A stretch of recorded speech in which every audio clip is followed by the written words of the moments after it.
Hello, Granville students. Today I'm going to read you a story, and it's called The Legend of the Indian Paintbrush.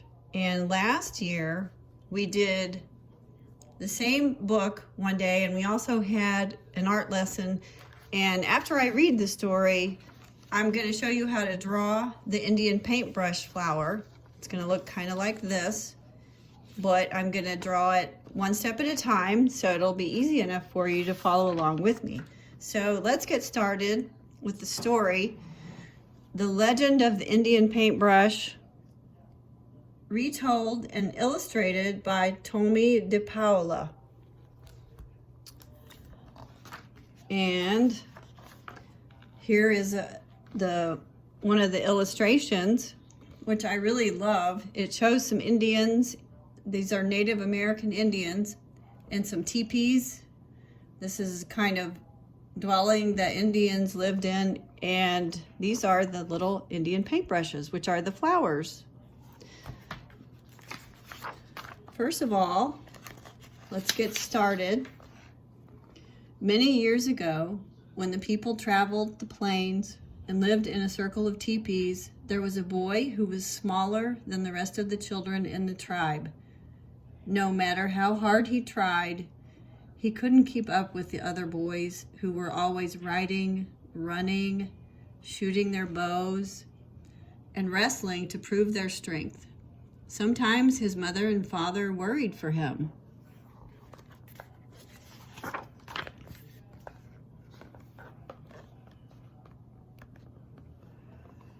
But the boy, who was called Little Gopher, was not without a gift of his own. From an early age, he made toy warriors from scraps of leather and pieces of wood. And he loved to decorate smooth stones with the red juices from the berries that he found in the hills. The wise shaman of the tribe understood that Little Gopher had a gift that was special. "Do not struggle, Little Gopher. Your path will not be the same as the others. They will grow up to be warriors. Your place among the people will be remembered for a different reason."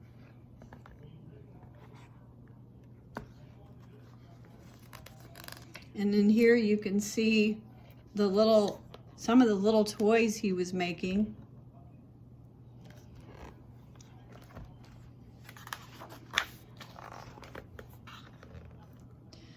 And in a few years, when Little Gopher was older, he went out to the hills alone to think about becoming a man. For this was the custom of the tribe. And it was there that a dream vision came to him.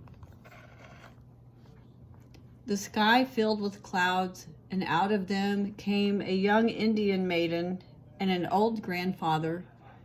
She carried a rolled up animal skin, and he carried a brush made of fine animal hairs and pots of paints.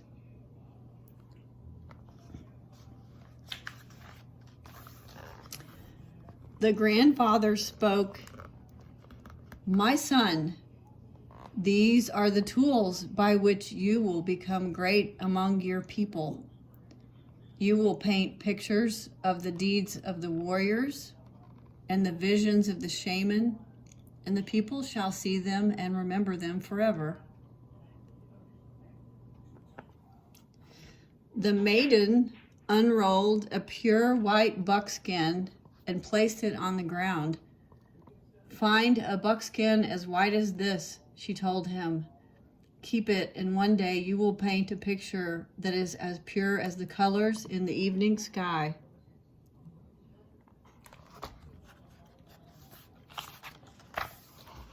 And as she finished speaking, the clouds cleared, and a sunset of great beauty filled the sky. Little Gopher looked at the white buckskin, and on it he saw colors as bright and beautiful as those made by the setting sun.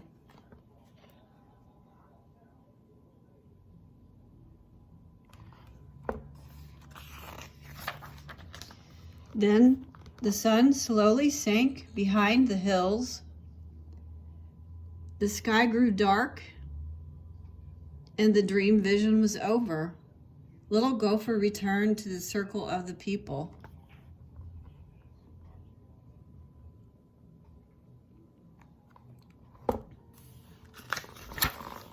The next day, he began to make soft brushes from the hairs of different animals and stiff brushes from the hair of the horses' tails. He gathered berries and flowers and rocks of different colors and crushed them to make his paints. He collected the skins of animals which the warriors brought home from their hunts. He stretched the skins on wooden frames and pulled them until they were tight.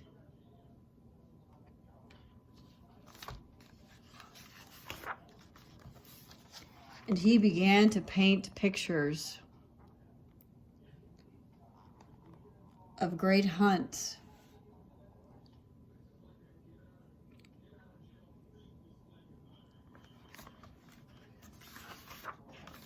of great deeds,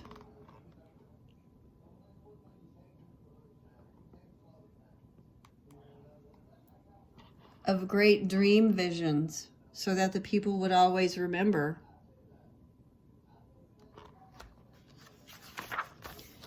But even as he painted, Little Gopher sometimes longed to put aside his brushes and ride out with the warriors. But always he remembered his dream vision, and he did not go with them.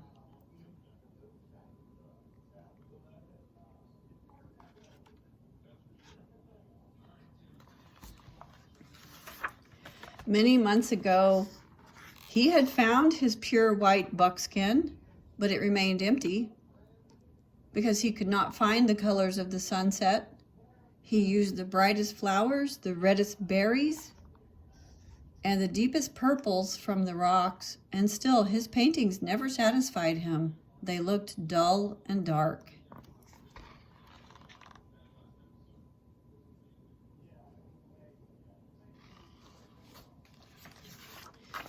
He began to go to the top of the hill each evening and look at the colors that filled the sky to try and understand how to make them.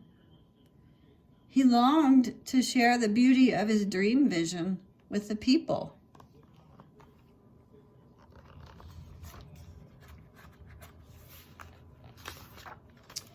But he never gave up trying. And every morning when he awoke, he took out his brushes and his pots of paints and created the stories of the people with whatever tools he had.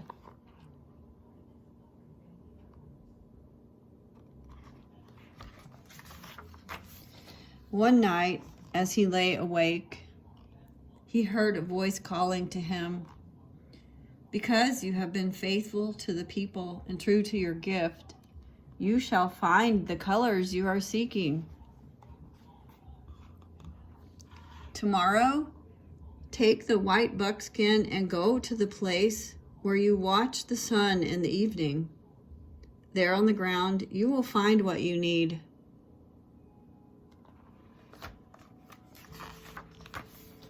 The next evening, as the sun began to go down, Little Gopher put aside his brushes and went to the top of the hill.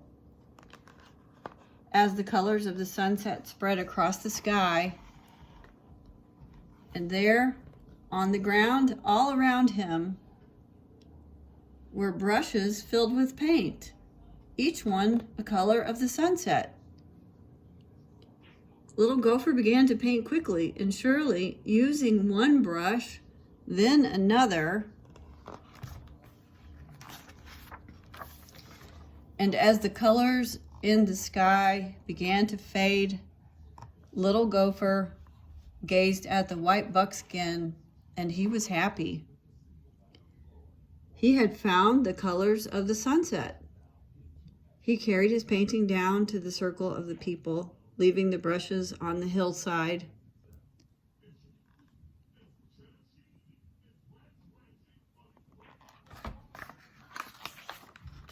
And the next day, when the people awoke, the hill was ablaze with color.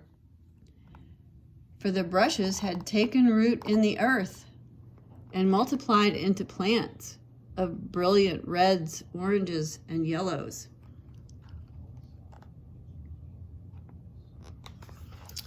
And every spring from that time, the hills and meadows burst into bloom.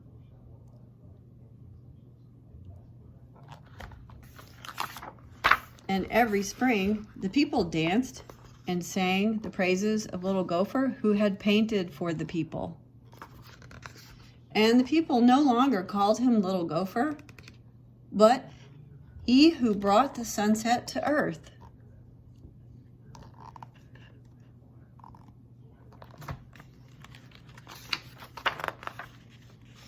So here is a note, and I'm going to read part of this to you. This is the author's note. He says, the lovely red, orange, yellow, and sometimes pink Indian paintbrush blooms in profusion throughout Wyoming, Texas, and the High Plains, and has many stories connected with his origin. So I was on vacation in the summer to Wyoming, and I saw some Indian paintbrushes, and that's what inspired me to read the story and give you this lesson today. So we'll get started, and I'll show you how to draw. And don't worry if it doesn't look just like mine, but we're going to start with drawing the stem of the Indian paintbrush. And it's going to have some new blooms on the bottom. So just draw along with me.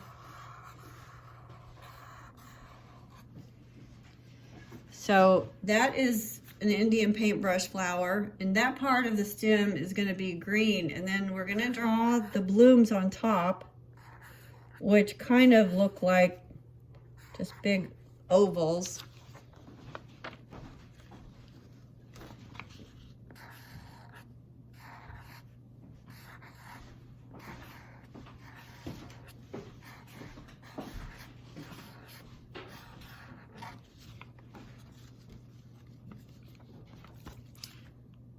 So do your best, and don't worry if your flower does not look exactly like mine.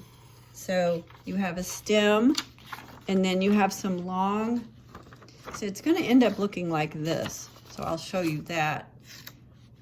And so I drew one of my flowers,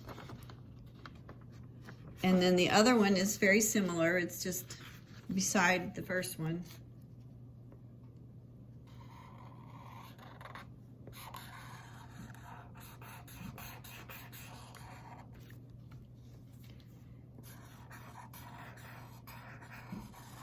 And I just looked at some pictures online at what this flower looks like, and I also looked at the illustrations in the story to figure out what the shape of the flower was like.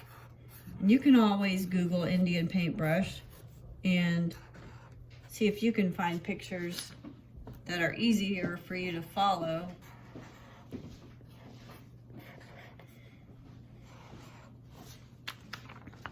So I'm working on my second flower.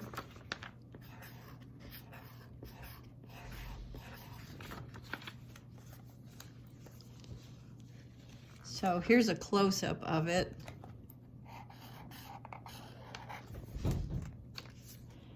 And then I wrote the words Indian paintbrush at the top. And if you can't write block letters, that's okay. I'm going to use red for the letters, but you use whatever color you have. And if you have a black marker or a pencil, you should just use whatever you have handy. So I'm going to write Indian paintbrush up here, and I'm going to use block letters, but you can write it in plain writing. It's INDIAN,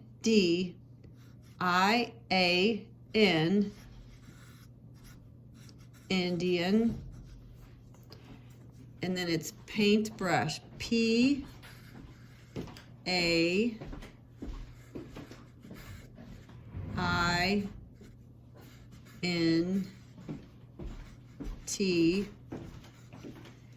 Indian paint brush.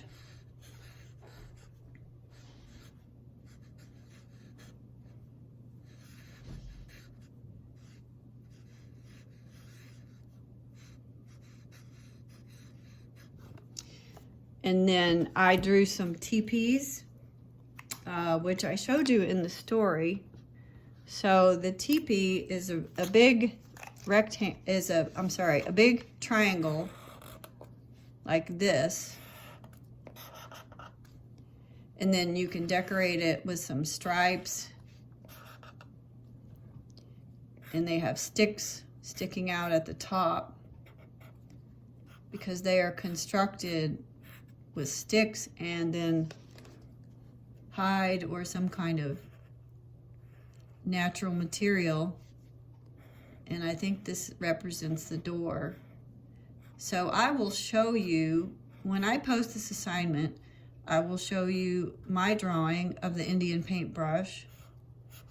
And I hope you will try to draw along with me I hope you already drew along with me during the video. And I also decorated my drawing with some little diamond patterns. I always think you should add some patterns to your pictures. It makes them more interesting, because I saw these in the storybook.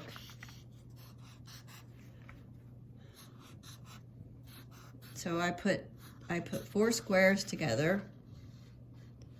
In primitive drawings, you find these kind of things because it just adds a little bit of decoration and pattern to your artwork. So I put 4 squares in the corners of my drawing.